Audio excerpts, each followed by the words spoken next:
Hello viewers, welcome back to another video with me mantasha. তো কেমন আছেন আপনারা সবাই? চলুন আজকে একটা নতুন রেসিপি নিয়ে চলে এসেছি, চাউমিন। আশা করি থাম্বনেলটা দেখে বুঝতেই পেরেছেন, তো স্কিপ না করে পুরো ভিডিওটা দেখতে থাকুন। তো কিছু না, একটা পাত্রের মধ্যে খানিকটা জল নিয়েছি এবং তার মধ্যে কিছুটা লবণ ও তেল দিয়ে দিয়েছি। সেটা ফুটে উঠলে তার মধ্যে কিছু পরিমাণ চাউমিন দিয়ে আমি সেটাকে 70% কুক করে জল ঝরিয়ে তুলে নিয়েছি অন্য পাত্রে। তো চাউমিনের সাথে অ্যাড করার জন্য আমি কিছুটা ভেজিটেবলস কেটে নিয়েছি।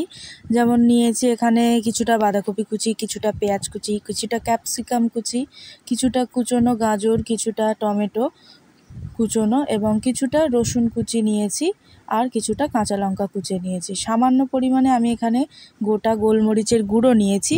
আমি এখানে বাড়িতে থাকা গোলমরিচগুলোকে গুঁড়ো করে নিয়েছি। আপনারা চাইলে দোকানের কেনা গুঁড়োটাও ইউজ করতে পারেন, তবে আমি এখানে বলবো বাড়িতে বানালো গোলমরিচ গুঁড়ো দিলে এখানে টেস্টটা এনহ্যান্স করে। তো এরপর কিছুটা পরিমাণ তেল কড়াইতে দিয়েছি গরম হওয়ার জন্য। এরপর সমস্ত ভেজিসগুলোকে একে একে এর মধ্যে দিয়ে দেবো, যেমন গাজর কুচি, ক্যাপসিকাম, বাঁধাকপি, পেঁয়াজ, টমেটো সব কিছু কুচিগুলো দিয়ে এর মধ্যে স্বাদ মতো লবণ, একটু গোলমরিচের গুঁড়ো দিয়ে আমরা এটাকে হালকা করে ভেজে নেব।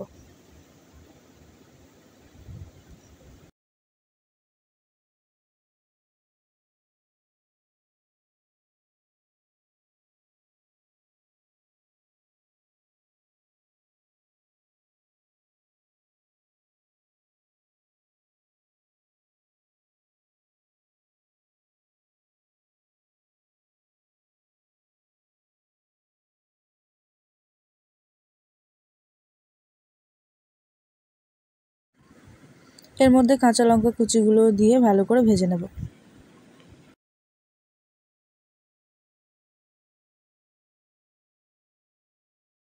এরপর কড়াইতে কিছুটা তেল গরম হতে দিয়েছি এবং দুটো ডিম ফাটিয়ে নিয়েছি একটু গোলে, এবং সামান্য একটু নুন দিয়ে ডিমটাকে আমরা ভেজে নেব।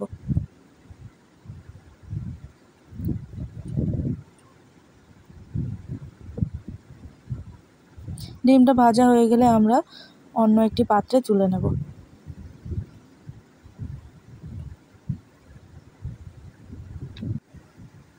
এরপর গরম তেলের মধ্যে রসুন কুচিগুলো দিয়ে ভালো করে ভেজে নেব।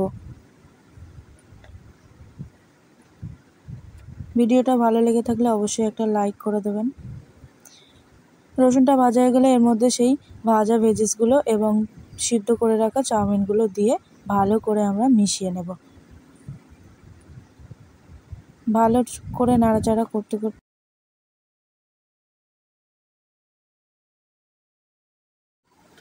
এ পর্যায়ে 1 চামচ পরিমাণ সয়া সস আমরা এর মধ্যে অ্যাড করে দেব। তারপরে ভালো করে নাড়াচাড়া করে নেব, আর সামান্য গোলমরিচের গুঁড়ো দিয়ে ভালো করে নাড়াচাড়া করে এটাকে ভেজে নেব।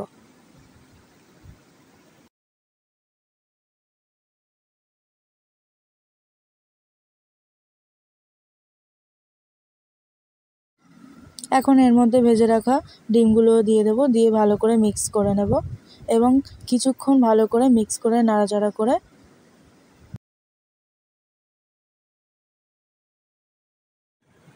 এবার 1 চা চামচ পরিমাণ বিট লবণ দিয়ে দেব এবং সামান্য কিছু সময় ভেজে নেব। ভেজে নিলেই একদম তৈরি হয়ে যাবে দোকান বা রেস্তোরাঁর মতো চাউমিন, যা খেতে স্বাদে দুর্দান্ত হয়।